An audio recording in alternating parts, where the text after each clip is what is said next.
అది లేదు.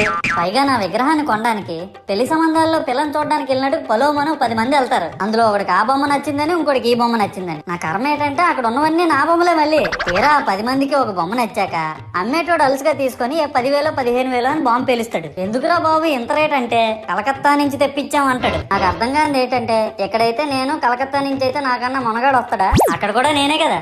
ఇలా నన్ను బజార్లో పెట్టి బేరం ఆడి నా మొహానికి ముసుగేసి వ్యాన్ ఎక్కిస్తారు. ఆ వ్యాన్ డ్రైవర్ గాడు నేను ఉన్నానని కూడా చూడకుండా ఏదో ఆలోచించుకుంటూ డ్రైవ్ చేస్తా గతకల్లో గబ్బి గుబ్బి అని తించేసి నా కాల్లో చెయ్యి ఎరగొట్టేస్తాడు. ఈ విషయం చందాలు ఇచ్చిన చిన్నోళ్ళకి తెలిస్తే మళ్ళీ ఇరిగిపోయిన బొమ్మ పెట్టకూడదని ఏ బొమ్మ రాసి కవర్ చేసేస్తారు. సరేలే జరిగిందేదో జరిగింది, నా భక్తులే కదా, కూల్ బ్రో అని చిల్లయ్యే లోపు నన్ను పందిర్లో పెట్టి ముసుగు తీసి నాకన్నా పొడుగుండే సౌండ్ బాక్సులు 2 నా చెవులు పక్కన పెట్టి డీజే గణేష్ బ్రో అని చెప్పి నా పాటలను కూనీ చేస్తారు. సరేలే పిల్లలు కదా, ఇప్పుడు కాకపోతే ఎప్పుడు ఎంజాయ్ చేస్తారు, కాసేపట్లో పూజ స్టార్ట్ చేస్తారని వెయిట్ చేస్తా ఉంటే ఆ 5 రూపాయల వ్రతకల్పన బుక్ చూస్తే